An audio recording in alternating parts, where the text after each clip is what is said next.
Even though Joey Bart did end up making that opening day roster, the Giants catcher controversy is very much alive as they've just signed former Yankees star Gary Sánchez to a minor league deal. And oh, by the way, Bart didn't even start on opening day. You are Locked On Giants, your daily San Francisco Giants podcast. Part of the Locked On Podcast Network, your team every day.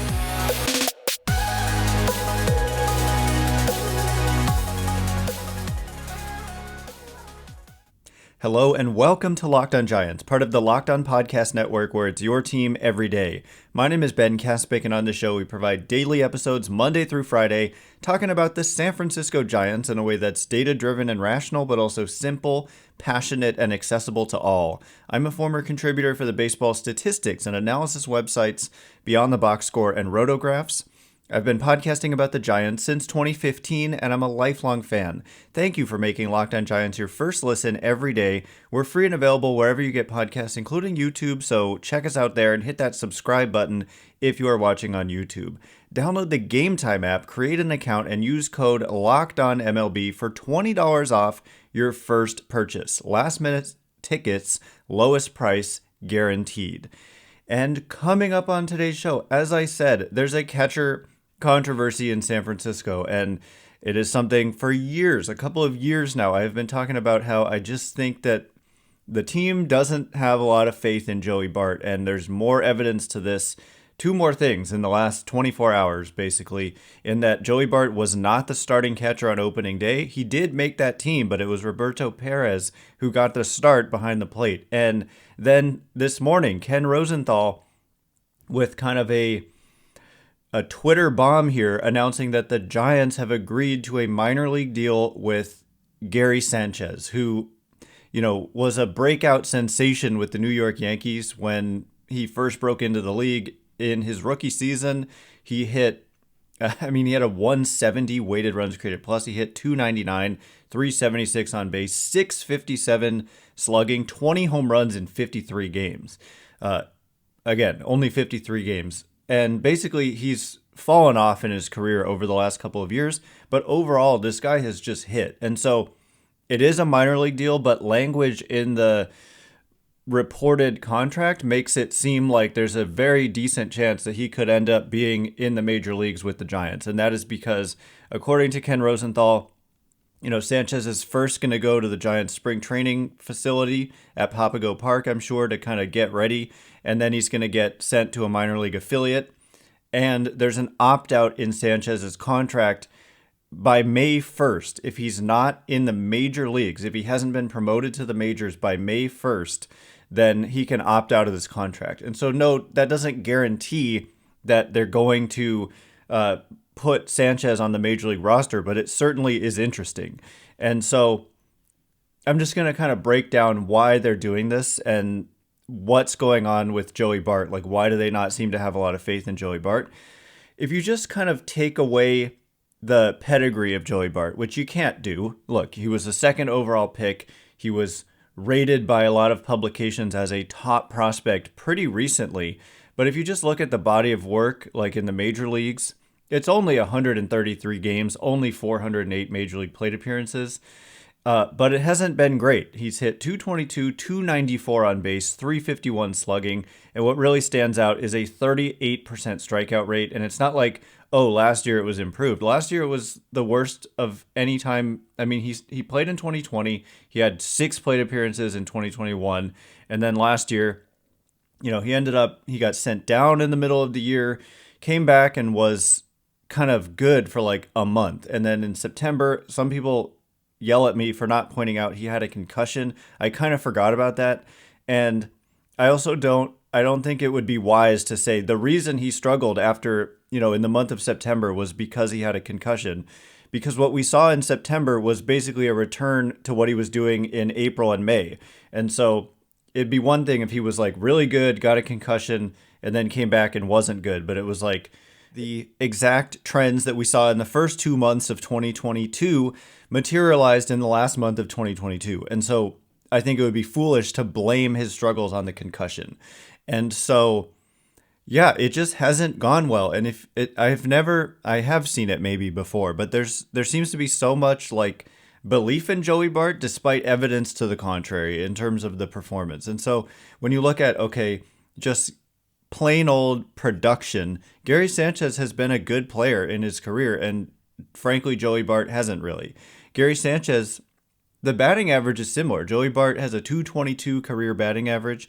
Gary Sanchez is 225. This will be a good example of why batting average doesn't tell the whole story because Joey Bart's on base, like I said, 294 in his career. Gary Sanchez 311. So a substantially better on base percentage for Sanchez compared to Bart. Largely, Bart has a 7.1% walk rate and Gary Sanchez is at 9.8 in his career. How about this? Gary Sanchez has a 467 career slugging. Joey Bart 351. So we think of Bart and we think of power.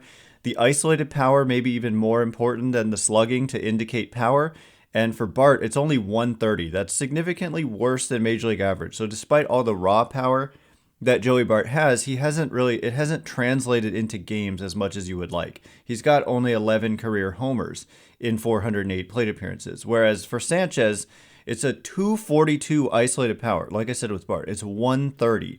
242 for Sanchez. And so 110 plus points higher for Gary Sanchez. And he's hit 154 home runs in 666 games. So obviously a much longer career so far. I mean, right now for Gary Sanchez. I mean, this is a guy who hit 20 home runs in a season, 33, 18, 34, 10 in the pandemic shortened season, 23 in 2021, and 16 in 2022. So he's kind of like what people hope Bart will be already. The question maybe is defense with Gary Sanchez. And specifically, he kind of has had a reputation, I think, as being a poor blocker. But, on StatCast now, Baseball Savant is the website, and they use, StatCast to come up with these numbers. They've got blocking numbers for catchers. And actually, if you look at last season, Gary Sanchez graded out pretty much across the board better defensively than Joey Bart. And so coming up in just a minute, I want to turn our attention to the defensive side of things because that's probably the most important thing. I think there's kind of no question that Gary Sanchez is probably a better hitter than Joey Bart. And I'm also going to explain why I think this is about Bart and not about the other catchers, but also look at the big picture because not only is there Bart, but there's Roberto Perez and there's Austin Wynns. There's, I'm wanting to say Brett Wisely, but Patrick Bailey, a catcher who's going to go to Double-A and possibly figure into the major league team as soon as this season, from what I've heard. So we'll get into that in just a minute. But before we do, this episode is brought to you by Gametime. Buying tickets to your event of choice, whether it's the upcoming home opener for the Giants or whatever, shouldn't have to be this stressful. And for me, competing against other buyers, getting hit with last-minute fees that weren't included in the original price, it makes the ticket buying experience really unpleasant and something to avoid. But with Gametime, you can get killer deals on last-minute tickets and their best price guarantee. A little bit more about that guarantee. What it means is that you'll always get the best price. If you find tickets in the same section and row for less, Gametime will credit you 110% of the difference. Forget months of planning in advance. Gametime has deals on tickets right up to the day of the event. Download the Gametime app, create an account, and use code LOCKEDONMLB for $20 off your first purchase. Terms apply. Again, create an account and redeem code LOCKEDONMLB for $20 off. Snag the tickets without the stress with Gametime. Download Gametime today. Last minute tickets, lowest price guaranteed. All right, as promised, more about this catcher controversy in San Francisco, why I think it's about Joey Bart, and how Gary Sanchez and Joey Bart kind of compare in a vacuum, and how about defensively. So thanks again for making Locked On Giants your first listen every day. Get ready for baseball season with Locked On MLB's ultimate 6-episode season preview. Our local and national experts give in-depth analysis of every team and division in a way that only Locked On can provide. Find all 6 episodes on Locked On MLB on YouTube or wherever you get your podcasts. I was a part of that. It was a lot of fun talking about the NL West.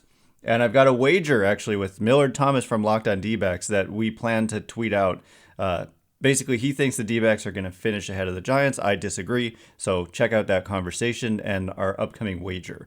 But yeah, I mean, there's just no question. Gary Sánchez has historically been a good offensive catcher, but what about defense? That was kind of the big issue with him in New York, was that he had issues like blocking the ball, from what I understand. I believe he's always had like a big arm. So let's just kind of look into some of the numbers. Well, thankfully for us, like I said, StatCast, there's a new metric here, blocks above average, that you can find on baseballsavant.com. It's a StatCast metric. And Gary Sánchez last year, it's not going to sound impressive, but he ranked 45th, but was around average at -2 blocks above average, which translated to 0 runs. So it seems as though, according to this metric, blocks aren't like a huge difference maker in terms of runs saved or prevented. But the thing is, Joey Bart rated as the 4th worst blocker in the game, according to this metric, at -9 blocks above average compared to that -2 for Gary Sánchez. And for Bart, it says that translated to -2 runs, so costing them 2 runs with his blocking. Both had a little over 3,000 opportunities to block pitches. Austin Wynns was at 0 blocks above average, just by the way. And Roberto Perez, he's not going to be on this list because he didn't play much at all last season due to a pretty serious hamstring injury. So I'm comparing Bart to Sanchez, and also looking at Austin Wynns simply for the sake of, we saw, I think most of you listening, you probably didn't watch a ton of other teams' catchers. And so you know what Joey Bart looked like. You know what Austin Wynns looked like. And Bart did not grade out well in this regard. And so it's just another example where he's got the pedigree, but just the actual, what have the results been? They haven't been good. And so is it wise to like give up on a young player? Not necessarily, but it seems pretty clear that, I mean, look, we'll see how it plays out. Maybe Sanchez never gets called up to that major league team. Bart's going to have his chances here in the next couple weeks as he is on this roster. He's going to get some starts. He's going to get some at bats, and he's got a chance to prove it. So maybe this is more of, you've got about a month, Joey, and if you don't show real improvement, then it's maybe, he's got a minor league option. But at a certain point, if there's all these guys you'd rather play than Joey Bart, then what is his future in the organization? So we'll cross that bridge when it comes. But for now, it's just clear that they're concerned and stockpiling on backup plans, basically. So what about pitch framing? That's obviously another important element of catching. In fact, I would say it's the most important defensive element of catching is pitch framing. And that's why, yes, you see the one knee down stance that Joey Bart was pretty uncomfortable with initially. To be fair, he had to learn that.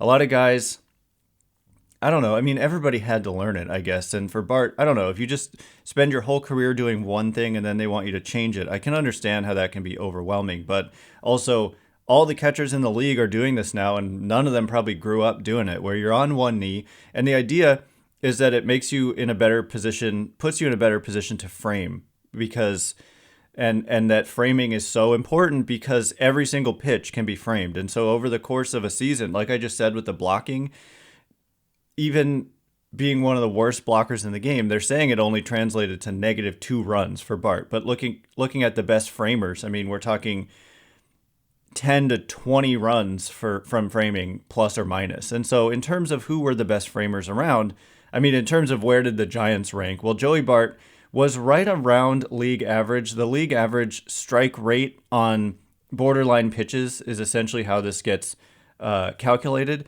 is about 47%. So pitches that are right around the edges, whether it's the sides or the top or the bottom, about 47% of the time on average are called strikes. And it could be just outside of the zone, just inside of the zone, right on the edge. It's called the shadow zone.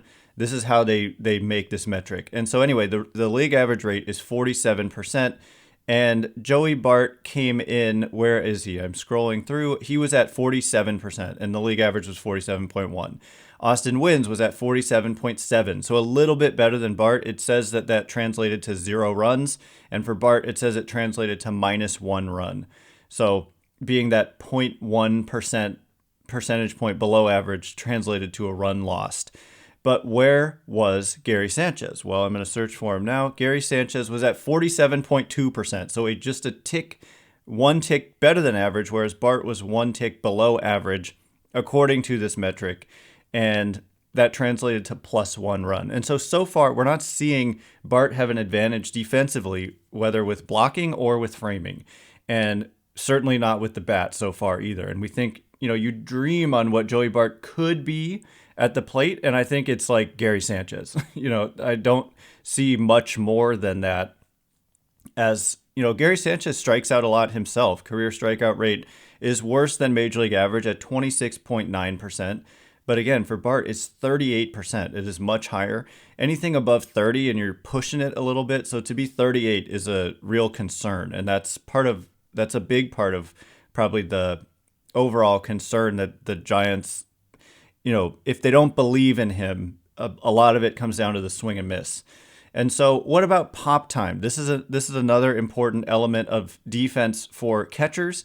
And so coming up in just a minute, we'll talk about pop time and who rates better in this last category that we can measure. There's also like intangibles, which I want to discuss as well. But pop time is probably more important than ever this year.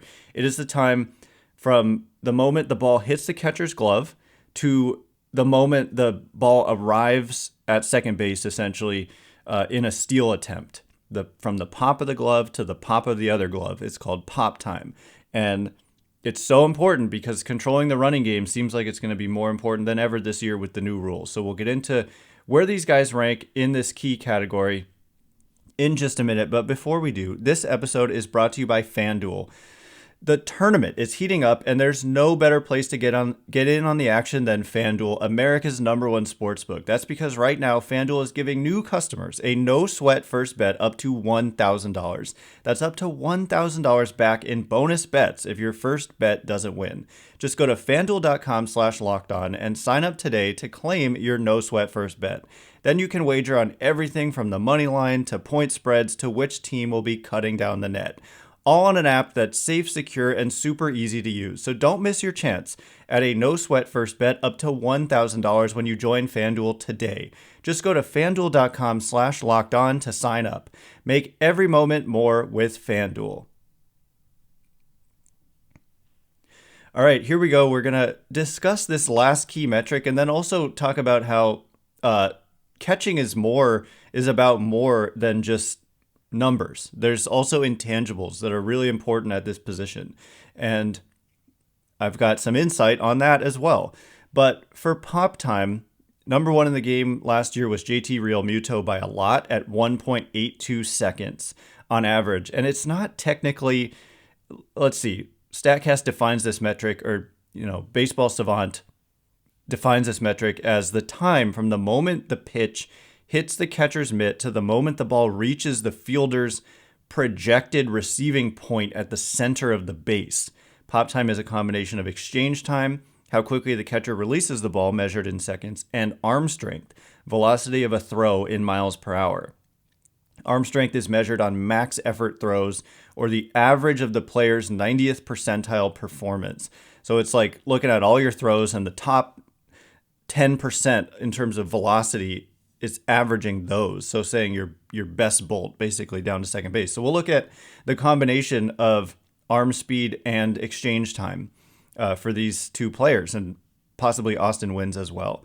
So I don't know what the result is going to be. I actually haven't looked at this one yet, but we'll find out together. But again, this is one where I want to emphasize the leader is at 1.82 seconds and the last place person is at 2.12 seconds. So we're talking like fractions of a second between the best and the worst. Literal like fractions of 1 second. Not even half a second, right? It's just 0.2, it's like 0.3 seconds is the difference between the worst and the best. And so, tiny margins matter here. So Joey Bart, let's look at him first. Joey Bart rated pretty well at 1.97 seconds, whereas the league average, it looks like league average is right around 2.0 seconds. So 1.97, you might think, oh, well, that's basically average, but that 0.03 seconds does make a difference. And this has been the criticism of Sanchez. So let's find out together.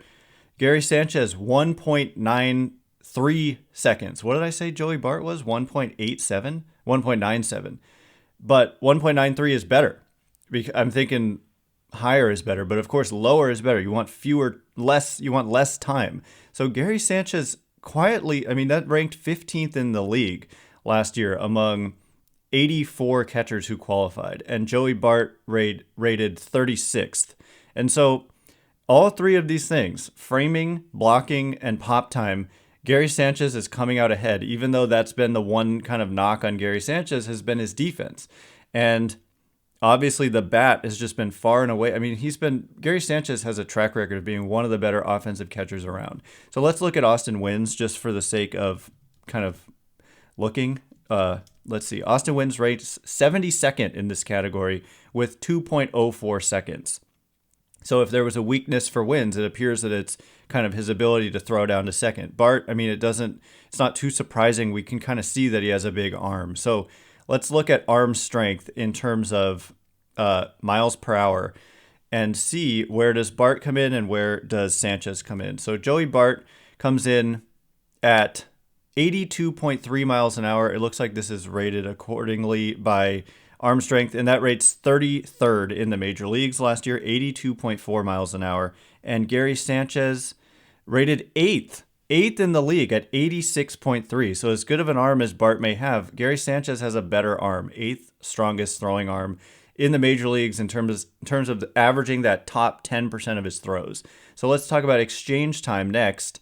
The exchange time obviously lower being better here. For Joey Bart, he rated 68th with 0.77 seconds of exchange time. So this is the time from the moment it hits the glove to the time that he releases the ball. 0.77 seconds. And now let's look for Sanchez. He rated 52nd, 0.75 seconds, a little bit quicker. And so there's literally not one thing I can point to when we've gone through all these different metrics. Gary Sanchez has been better in each and every one. And so lastly, let's talk about the intangibles. And sadly, Bart, I'm not there in the clubhouse. I cannot tell you too much detail about this, but what I do know is it has seemed over at times, in his career. Certainly in 2020, Bart looked overwhelmed. There was issues getting on the same page with Johnny Cueto. There was dropping balls that were catchable, and it just seemed like mentally he was having some trouble. Looked a lot more comfortable in that regard last year, but we did see certain pitchers just seem to prefer throwing to Austin Wynns as the year went on. Carlos Rodon was only throwing to Austin Wynns. I believe Logan Webb was often throwing to Austin Wynns. Alex Cobb as well. It wasn't every day for these guys except for Rodon, but just look at yesterday on opening day. Logan Webb threw to Roberto Perez and not Joey Bart. And the comments after the game by Logan Webb were glowing about throwing to Roberto Perez. And he said he only shook him off once, and he's a Gold Glove catcher, and he just called a great game. And you don't always hear that when it's Joey Bart. So I hate to rag on a guy. I'm not really intending to do that. I'm just kind of telling it like I think it is. And the behavior by the Giants suggests that as well. But all of this could be moot if Joey Bart has a big month of April, but I think now there's a lot of pressure on him to do so with this Gary Sanchez opt-out situation. But for all we know, Sanchez could struggle in the minors and the Giants could be like, hey, look, sorry, but we don't think you're going to have success in the major leagues. If we look at, I talked about Sanchez has this reputation for being a good offensive catcher, but actually over the last 3 seasons, he's hit 195 with a 287 on base and 394 slugging. So sorry to drop a bombshell on you like that this late in the show, but Gary Sanchez, like I did mention, he's fallen off in the last few years, and so he's been below average the last few seasons, but 10% walk rate and a strikeout rate just under 30%, probably still better offensively than Joey Bart, I hate to say. But anyway, that is all the time we have for today. Very interesting news day. Thanks again for making Locked On Giants your first listen. Now, for your second listen, check out the Locked On Fantasy Baseball podcast. Win your league by listening to Matt and Dom every day as they bring you the best fantasy strategies. Find Locked On Fantasy Baseball wherever you get your podcasts and on YouTube. Once again, my name is Ben Kaspick. Check me out on Twitter at Ben Kaspick, Kaspick. If you like this show, please consider rating it or leaving a review. Helps me out a lot, so thank you in advance, and thanks to everyone who's done so already. Cannot wait to be with you again on Monday. Barring, weather issues, we'll have 2 more games to talk about. Hey, Giants could still take a series at this point in time. So we'll be back on Monday breaking down the next 2 games at New York and getting you ready for games at the Chicago White Sox. So thanks again for listening today. You are now Locked On Giants.